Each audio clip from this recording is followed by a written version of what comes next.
if you're going into the profession because you want to make money. That's what we don't get to. If your goal is to have 20 million to be any 20 million in the month, look for another part. Okay. Yeah, we're working for commodity. It will supply your body, not just the eye. Because if you care for the eye and one other part of the body is missing, just eat all the necessary vitamins that your body needs, and the important part will still be supplied to you. If you don't have to focus on I take care of the eye, because you're taking care of the eye, the teeth is soft, you're taking care of the teeth, the leg is soft, you're taking care of the and then will also affect the eyes. Yeah, so at the end of the day, everything comes together. There's this thing, I don't know if your generation experienced it. I don't think your generation took Gary in school. Gary? We drank Gary. But we did. And sometimes when you're not seeing well, they say it's too much Gary. Okay. So does it affect the eyes in a negative way? No. It has Gary doesn't. It does not have any relation to. Yeah, okay, I would say Gary that is not processed well. Okay. Yes, I would say for it has no relation. There's no scientific study about Gary having spoiling anybody's eye or damaging anybody's eyes. Yes, so I think it's just should I say fallacy? Okay. Yes. It's a myth.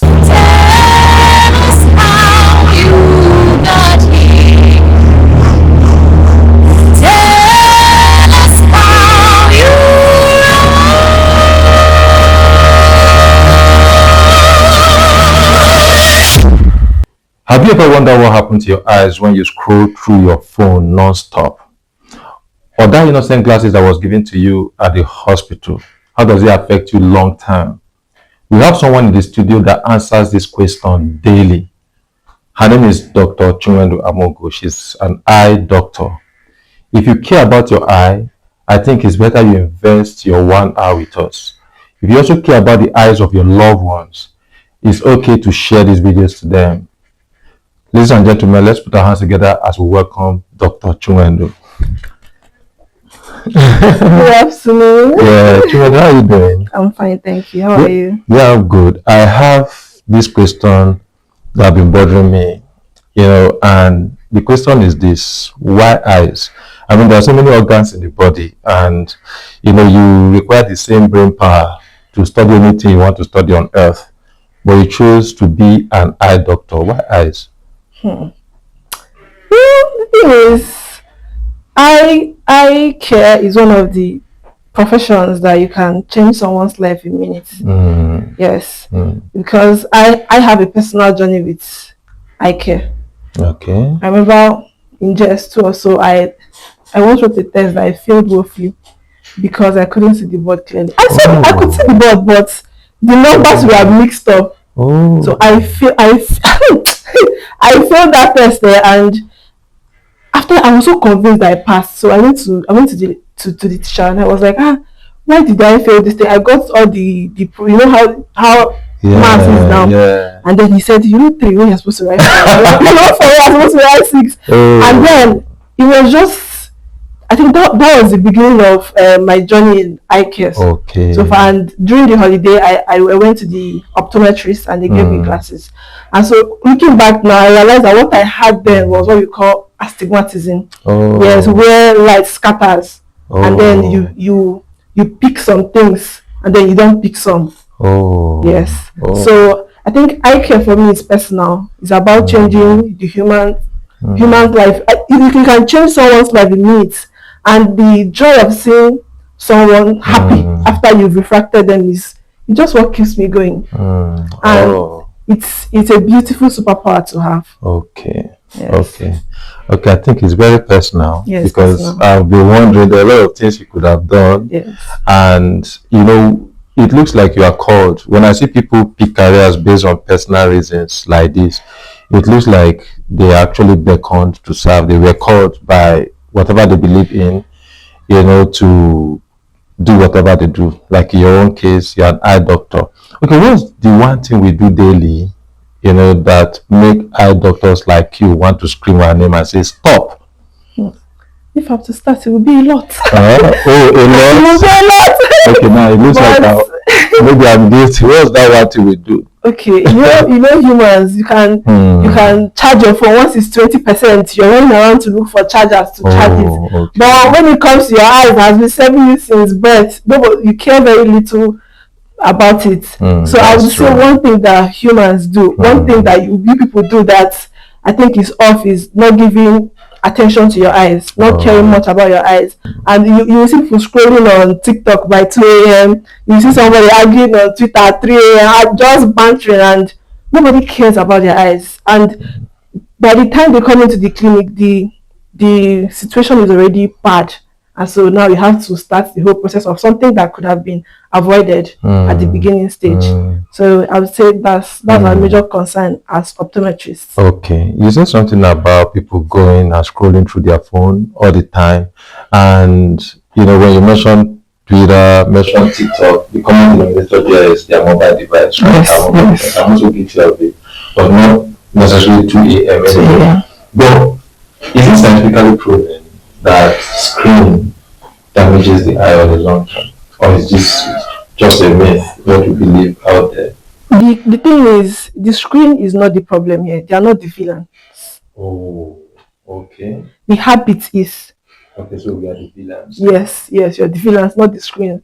I won't tell anybody that. In fact, there has never been a record of someone that was scrolling through TikTok at 2 a.m. and so the next day he got blind. There's never been a record of that. But the problem is using it over time, not controlling the habit of using it. And then when you're using these devices, there are measures you have to put in place to use them. You don't just use it as if you are trying to win world record or trying to break trying to break world record, and then just because you want to use your phone. Yeah. So the screen is not the villain. The villain is the habit.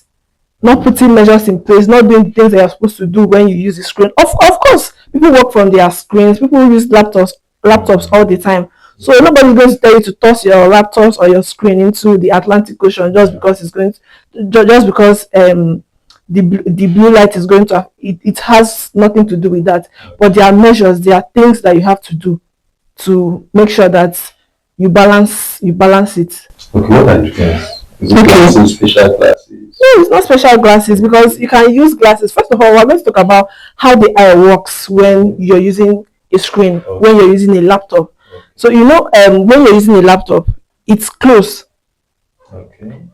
When you're using a phone, it's even much closer. Yeah. Yes. And so when you're watching a TV, it is also close. So all these are close work. And the thing is, how the eye works is, we have behind this iris. The iris is the colored part of the eye, by the way. Okay. This colored part. Okay. So behind the iris, we have what we call crystalline lens. Okay. So it's like a transparent glass. Okay, I don't think I did that in English. Yes, you won't. So it's like a transparent glass, and then this transparent glass, let's say there are things holding the glass in place. Okay. That's why we can't see. Okay. So when you're looking at a far object, these glasses relax. Okay. Just take it like your phone when you're trying to take pictures. Yeah. Whenever you're trying to take near pictures, you zoom in, right? Yeah. And then when it's far, you just take your picture. Yeah. So that is the same mechanism our eye works on. So these transparent glasses that are held in place, that what we call ciliary muscles. Yeah. So these muscles, they contract when you want to see something that is close, as they zoom in. Okay. And then when you want to see things that are far, it just relaxes. Okay. So imagine your eye being contracted for that 6 to 7 hours that you're working. So you see, then so that's why there's what we call 20/20 rule. Okay. That is where the 20/20 rule comes in. That after every 2 hours, you look at a far object, that's a 20 feet object, for 20 seconds. So just so that your eyes won't be in that position for a long time, you can stretch, relax, and then you go back to how it was. You mean that 20/20 rule is real? I used to think it's just one of the things academics. That's one of the best advice. So for 20 minutes, I look at my screen. Yes. After 20 minutes, I should look 20 feet away for 20 seconds. Yes. Just so that your eyes can relax. In that case, maybe I'll just close my eyes. No, it's not. Just look far so that your eyes are held in position. So when you look far, it relaxes. So imagine carrying a bag, a big bag on your hand for like 7 to 8 hours. Your hand is not going to damage. You're not going to cut off your hand, but then you're going to feel strain. You're going to feel like this hand just yes. So that is the same thing that happens to the eyes. That's why even for children we encourage take them outside so that they can look at nature, so that they can focus on far objects, so that they can look at the environment and just stretch their eyes. But nowadays, children now during our time they will beg children to come inside, it's 5 o'clock, come inside. But now you beg them to go out. So you will notice that this generation now, half of the population is wearing glasses. Yes, that's a very big problem. When you look at what is happening with the eye problem, everybody seems to be wearing glasses compared to our time. So are you saying screen is wholly or partly responsible for this? I would say screen is wholly responsible for it. I would say partly. Because for children, their eyes are still developing. So when you do too much near work, when you perform too much near activities, I feel like it restricts, although there haven't been any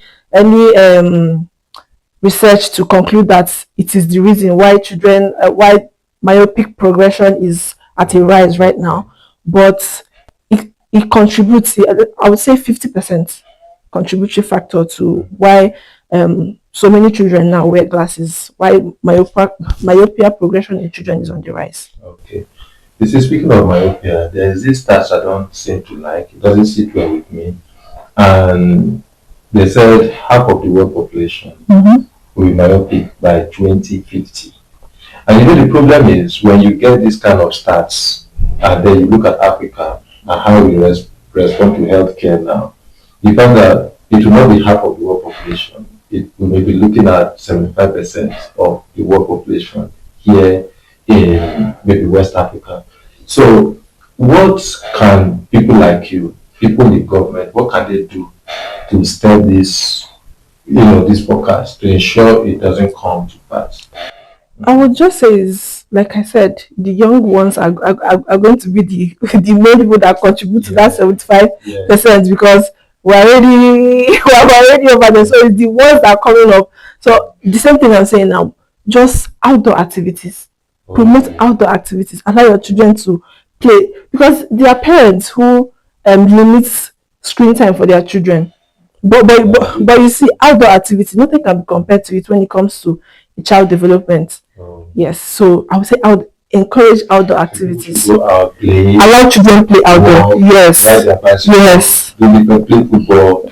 But there's something said about these outdoor activities that I didn't know before. Okay. You said before, I just thought you take children out there so they avoid screen, they avoid their tablets, their phones, the TV, laptops, and all those corporates.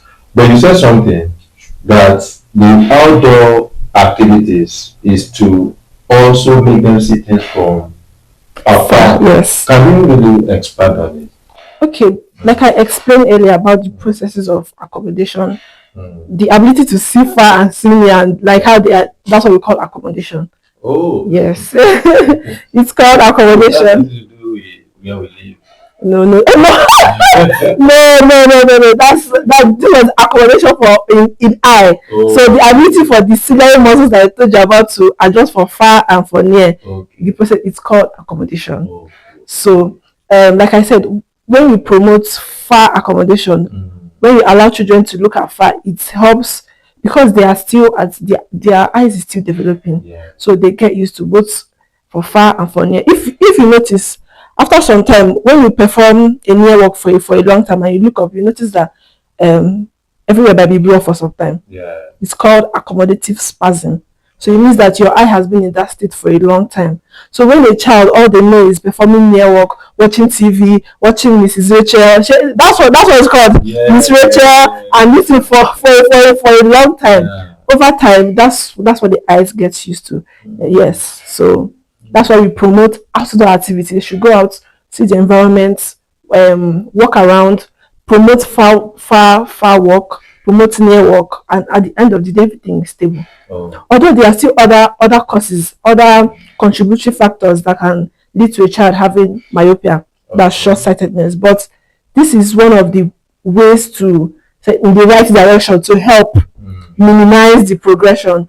Yes, so I would say outdoor activities, promote outdoor activities for a growing child. They should get to see them, even for even so it just does a lot for a child. Outdoor activities. During our time, I can't say our time because I'm a Gen Z, so I'm not that. So I'm not that.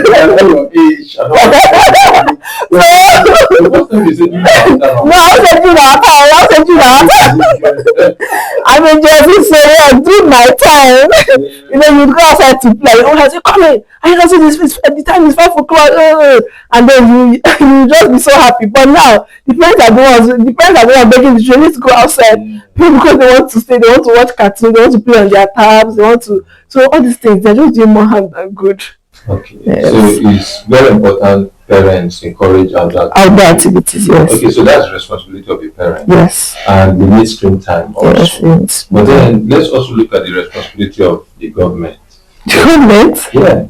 Okay. Yeah, they should do something about it. Maybe sensitization, yes, public awareness, and things like that. I feel like they should have responsibility, to ensure that this blindness, this forecast doesn't affect Africa. But you see, most times when we see things like this, you find out that the Scandinavian countries, they have a way of going around it. They will just solve that their problem. Then the American government don't even know much what to say about it. When you see Africa, we have major issues with this kind of thing. If you hear world hunger now, you just zoom in on Africa and it's there. So we just hope that these eye-related issues will not be on Africa. Okay, so there's this thing that is also not good. Speaking of springtime, there is this stats we got that the average adults, spend about 6 to 7 hours a day, on their screen, and the average teenager spend 7 to 8 hours a day, and adults who work with their computers spend 10 to 11 on their computer screen, phone screen, TV screen. We put all of them together about 10 to 11 hours. So the question I'm asking here is, screen time has really come to stay. People we work the screen. It is now a way of life. So but what can be done is in terms of maybe the brightness of the screen now, or the distance also.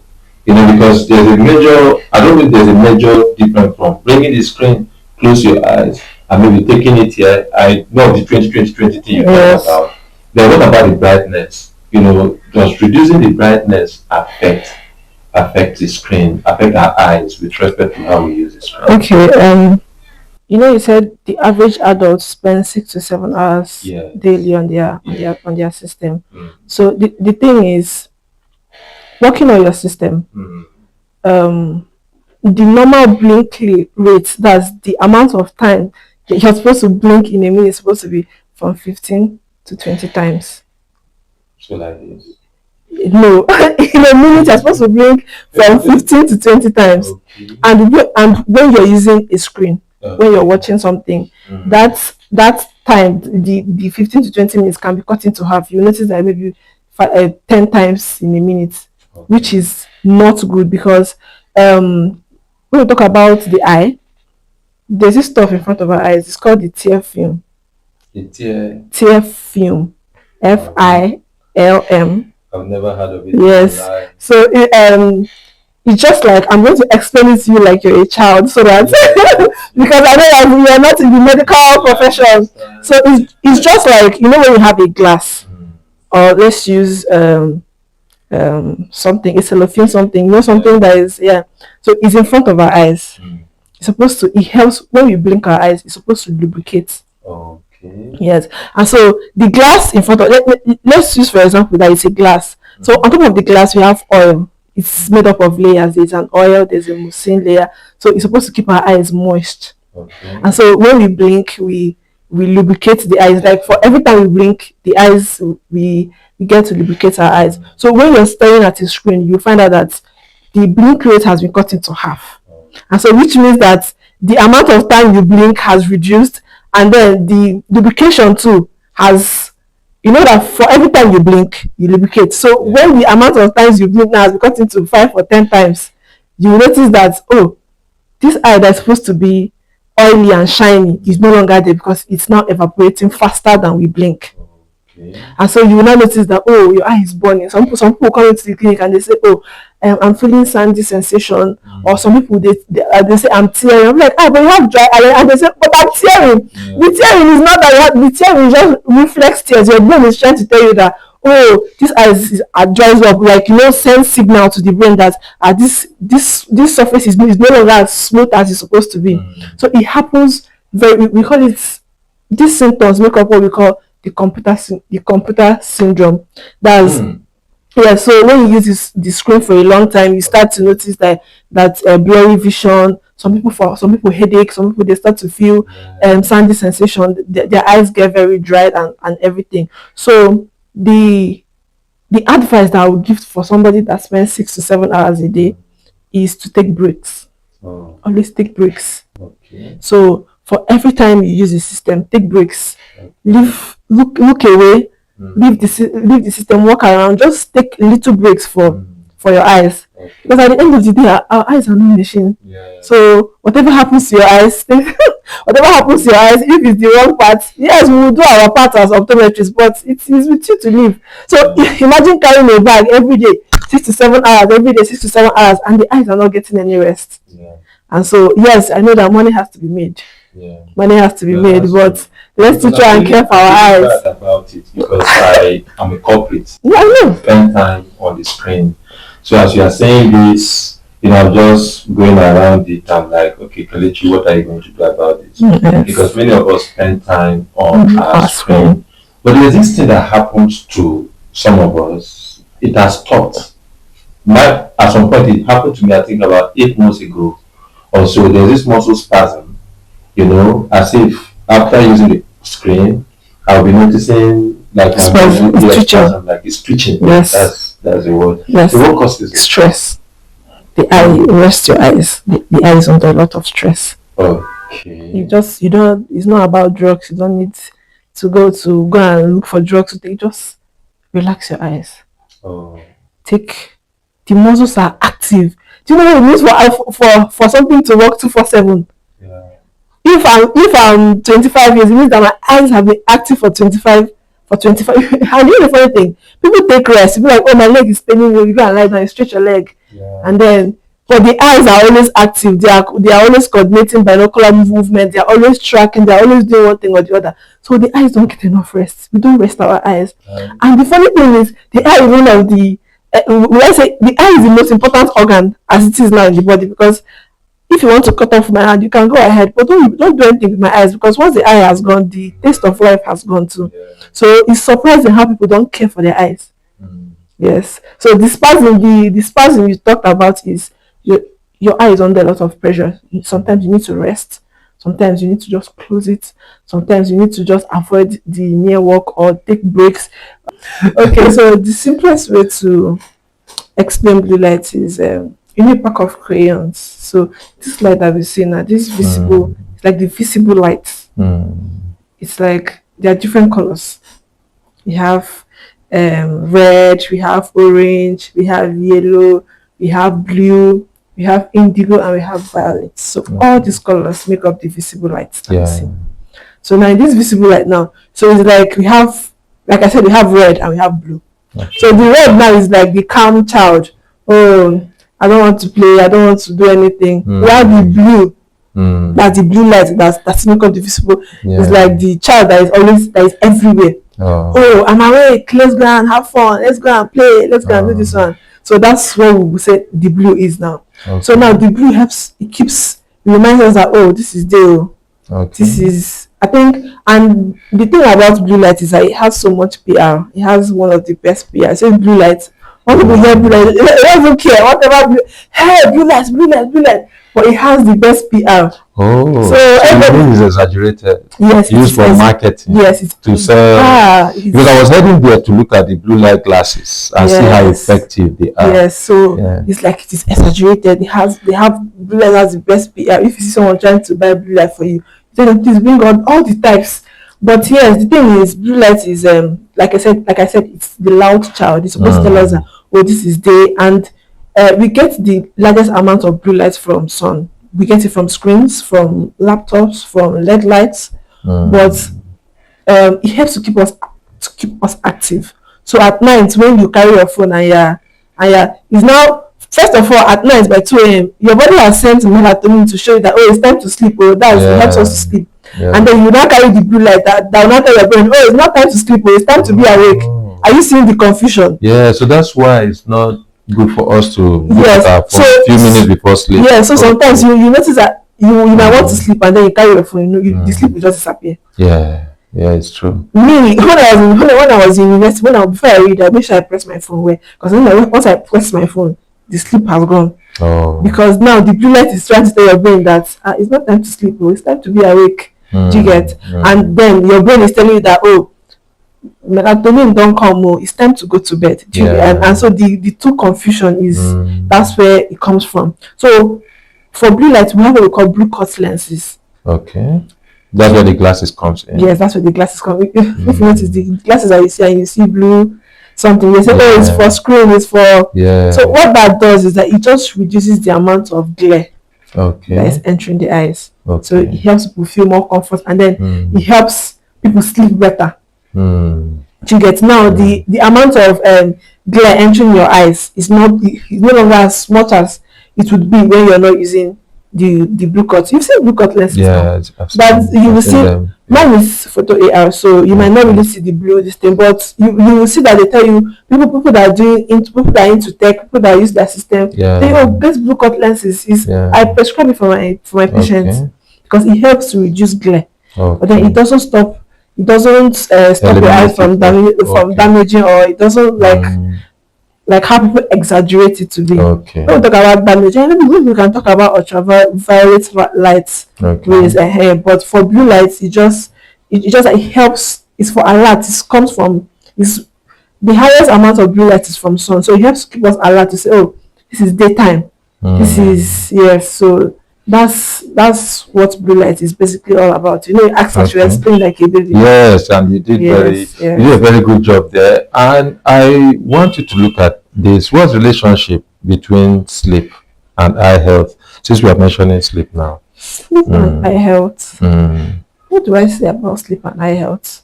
I know it works hand in hand.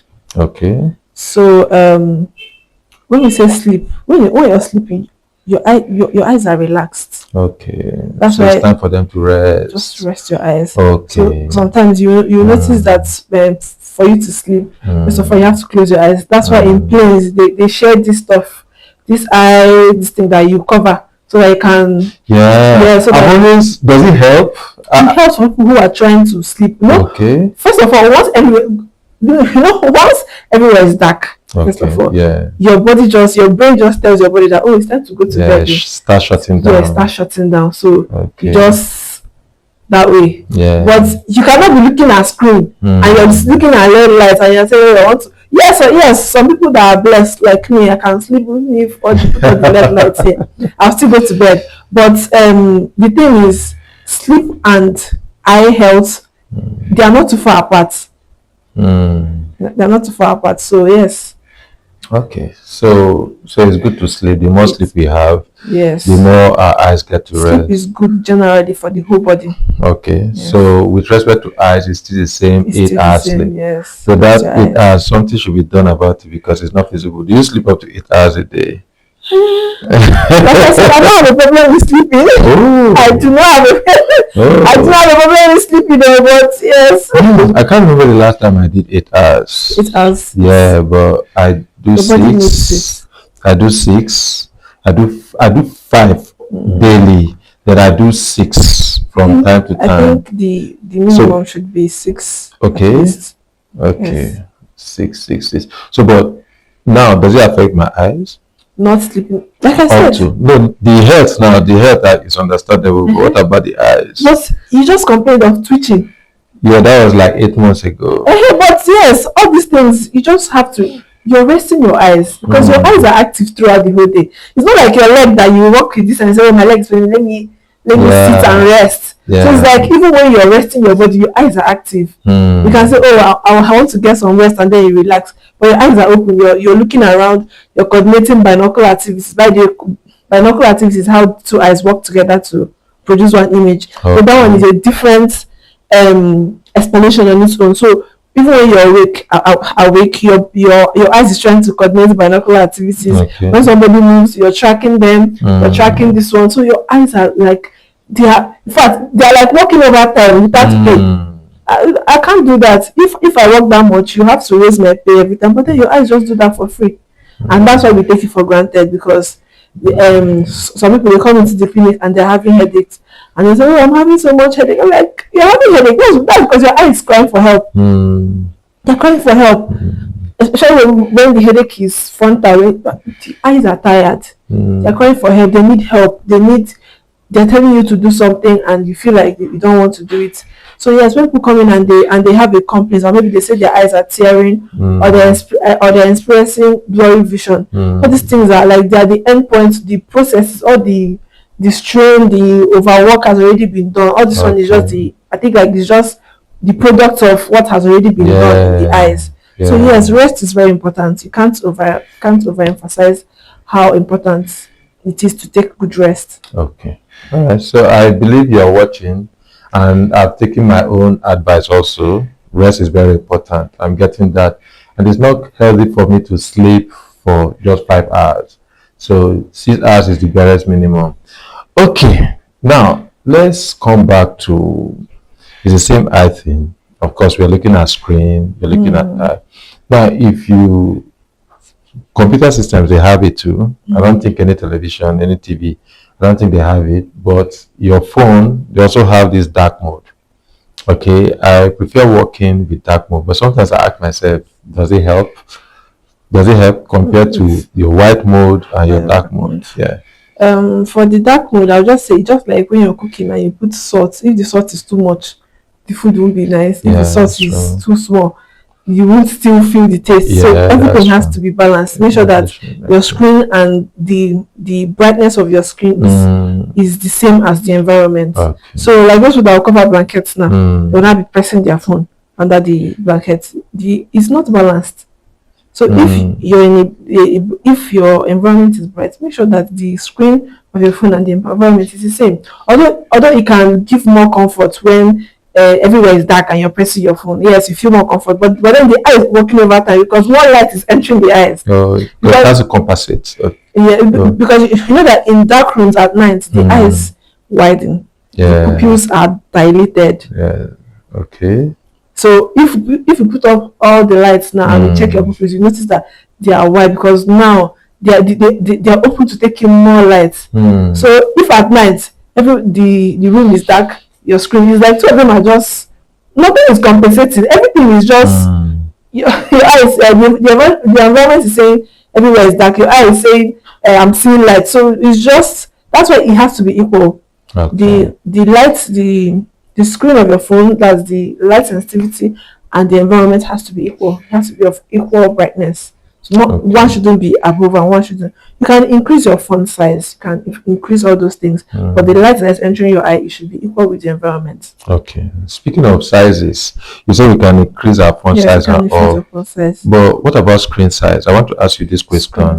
You know, we have our phones, then we have our tablets, we have our laptops, and we have our television screen. So are you saying does size matter with respect to our gadgets? Is it better, is it safer for me to work with my TV screen, for example, compared to say my laptop or compared to my phone? Which one is more dangerous? I wouldn't say size, I would say distance. Okay. Okay. Distance. Okay, so the advantage a television has over your phone is because of the distance. Oh. So it should, even for your phone, it should be at arm's length. But you know, some people want to smell their phone. They want to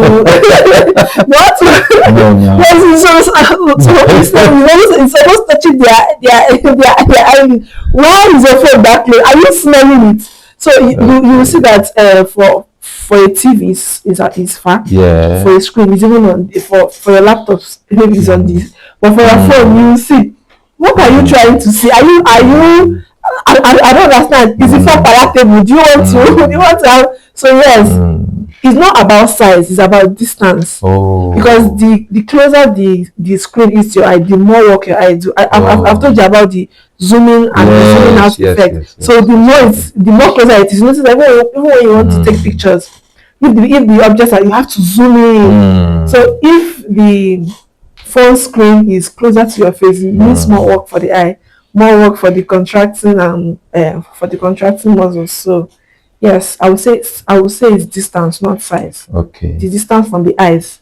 Okay. So there's this thing our parents did. I wanted to leave this question until we get to the myth side. Okay. So we are wanting to just bust some myth, whether it's true or false.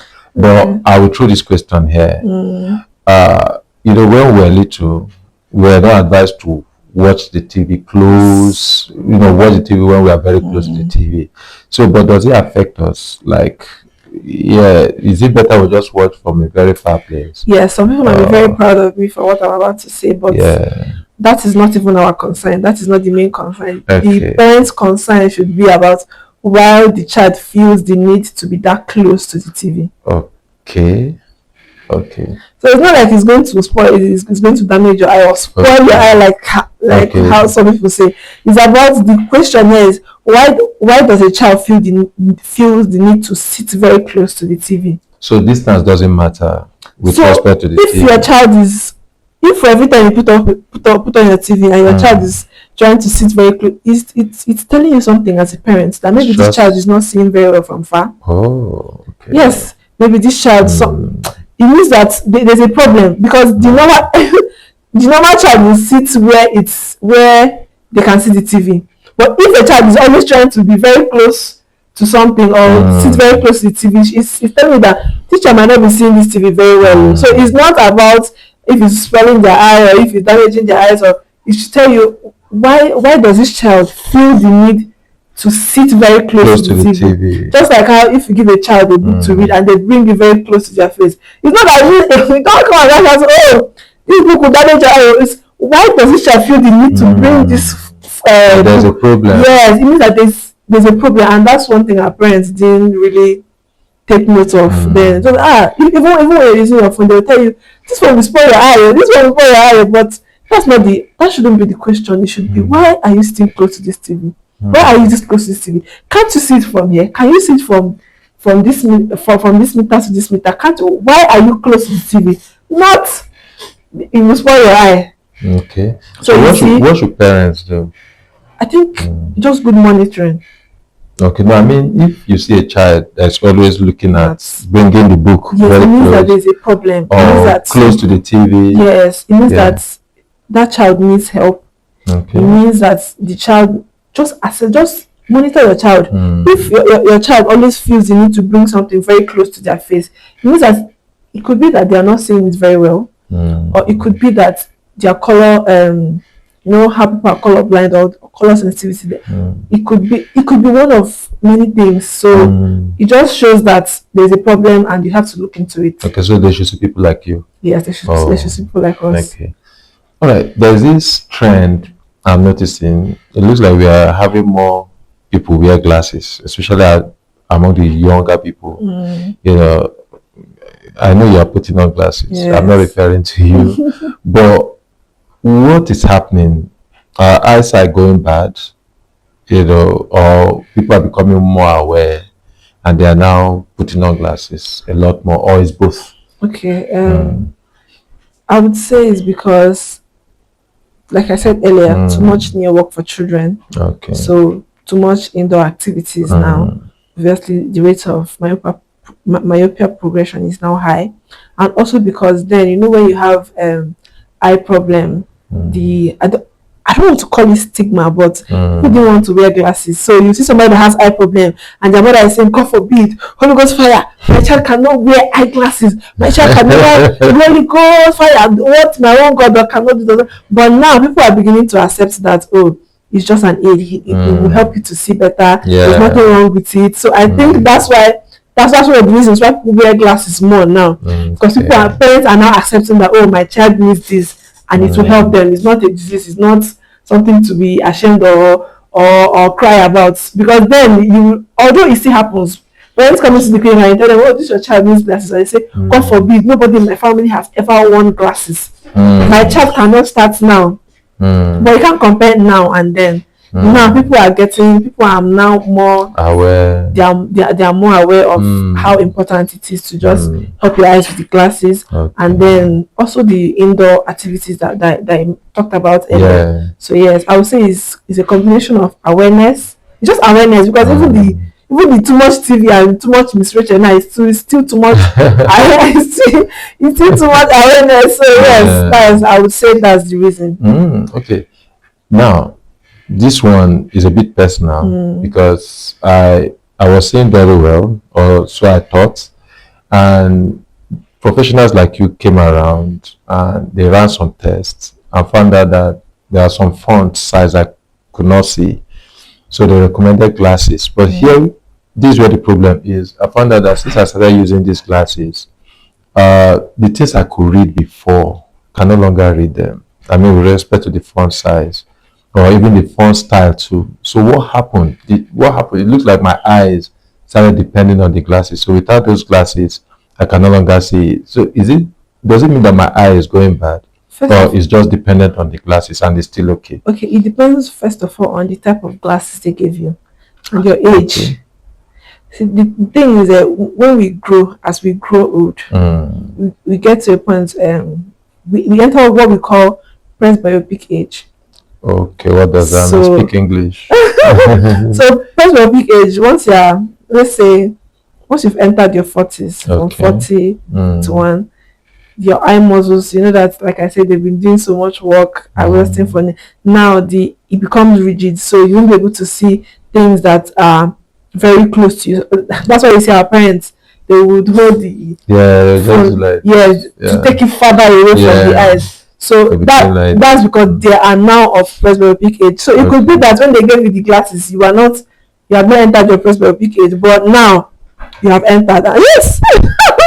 I'm not trying to estimate your age, but it could be that you are now in your presbyopic. You're not estimating it, but I'm just, so it doesn't have anything to do with my eye. No, it doesn't mean my eye is going bad. No, it doesn't mean, it's just normal age changes. You know, as we grow, there are things that happen with our body that we start becoming aware of that we were not aware of when we were. So now it could be that you are now in your presbyopic age.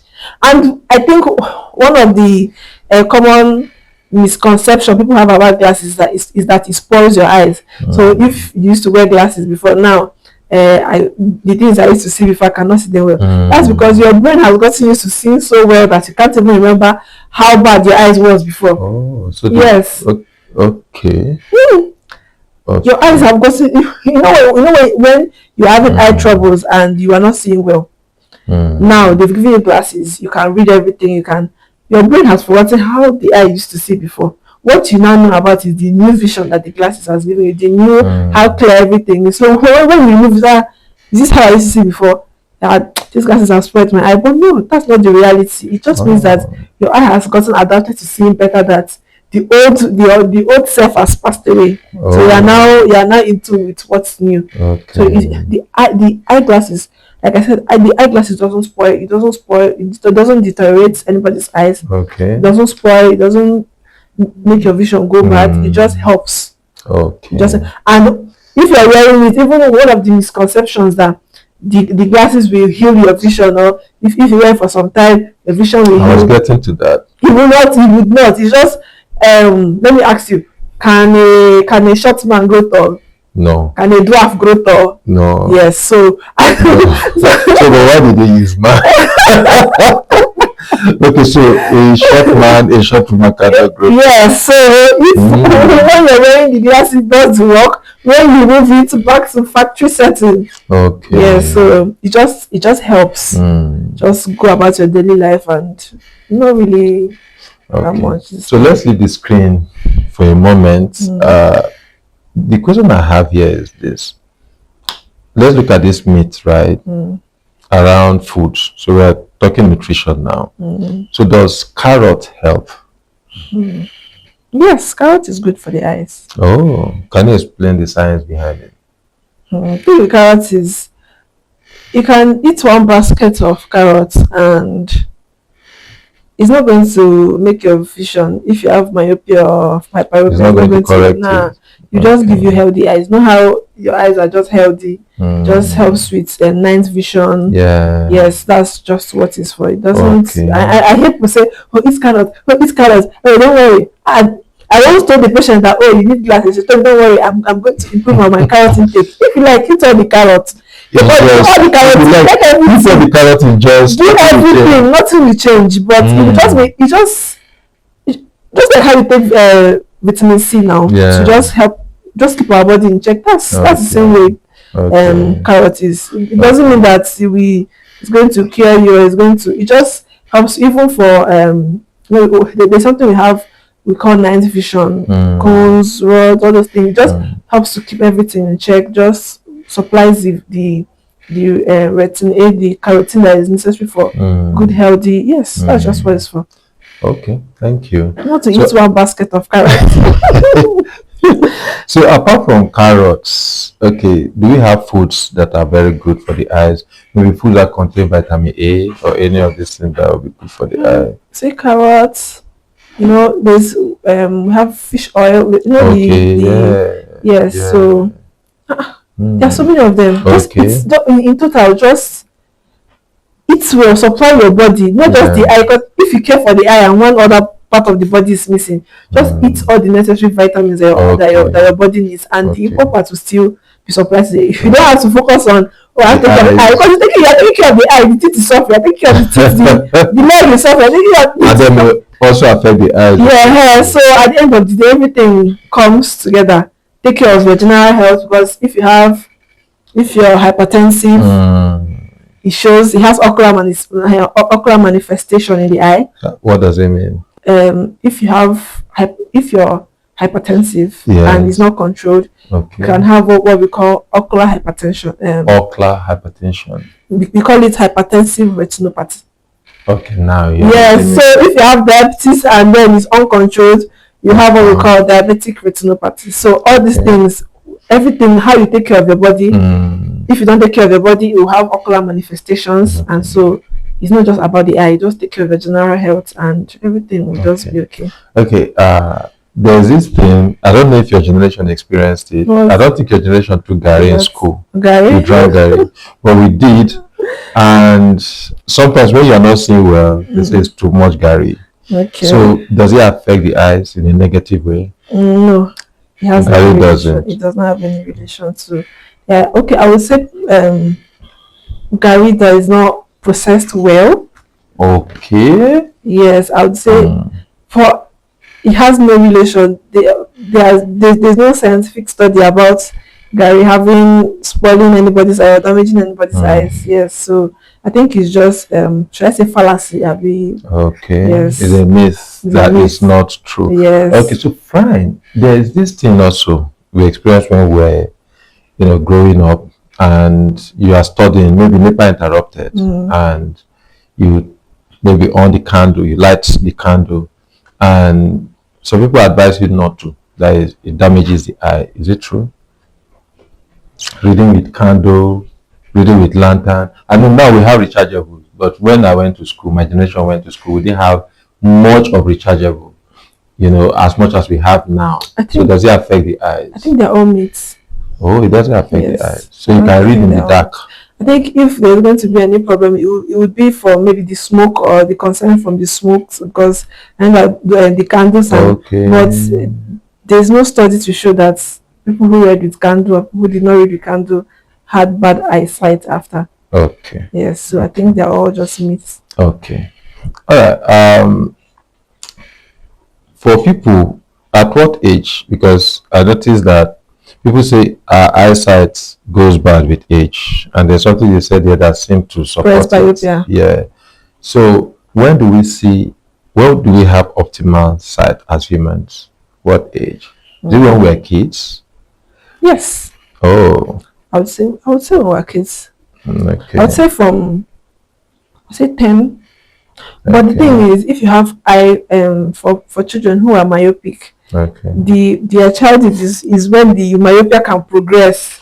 So I cannot really say, oh, this is optimal eyesight. Yes, because even for children with myopia, once they are born, you see that there's a progression. From sometimes it gets worse till 25. That's when the eye stops, the development and everything just stops. Oh, so eye development stops at 25. I would say that's the time in which the progression of myopia can yes, because even people who want to go for LASIK surgery, it's called LASIK surgery so they have to wait till that time before you can go for surgery. So I would say that's the period where the myopia progression hypothetically stops. If there's a word like that, yes. So because even when you're 40, you've entered your presbyopic age. So I cannot really say a particular time where the optimal for a healthy for an emmetrope is someone who doesn't have any eye problem, like you don't have your vision is 20/20. I would say in your growing age, let's say 8, 9, 10. Okay. Yes. Okay, you have optimal eyesight. Yeah, optimal eyesight. Ego vision per se. Okay, so for someone who wants to be an optometrist, that's what they call you, right? Yes, an optometrist. Okay, what is the career path? What should a child that wants to be you, what should they do? Go to school. Okay, what should they study? For someone who wants to be an optometrist, I would say you have to be in love with science. Okay. You have to love science. When I say science, you have to love biology. You have to love physics. Yeah, because everything I've said now is light. How light enters the eye, how it refracts. So all these things they're all physics. Yeah. So you have to love science. You have to love your sciences first, and you have to love people, and you also have to be very curious, because this minute you're explaining glaucoma. The next minute I'm explaining to you how it's in a basket of carrots will not heal your myopia. Yeah. So you have to be curious, you have to love science, and yes, you just have to love people. Okay. Yes. So you don't. And I think one of the problems that you experience if you're going into the profession because you want to make money, that's what people don't get to. If your goal is to have 20 million to be any 20 million in a month, look for another part. Okay. Yeah, we're working for humanity. We're not working for humanity. We're just helping people to just helping lives, not necessarily because we have 50 million or 60 million in our accounts. Yes, the money might come, but that shouldn't be the end point. That's not the yes. point. Okay, it's just to help people. Yeah, just to help people. But have you had a situation where somebody that was not seen, maybe without surgery, the person started seeing? Is it possible? What was the cause of the blindness in the first place? Okay. These are the questions. Yes, it happens. It happens. It happens. Yes, it happens. Okay. But there has to be a cause first. What's happened? So I cannot really say, oh, somebody wasn't seeing and now they are seeing. So it has to be, I have to know what was wrong with them. Why are they seeing now? What caused the blindness? So yes, I can't. So there are things like temporary blindness. Yes. Okay. There's things like it happens.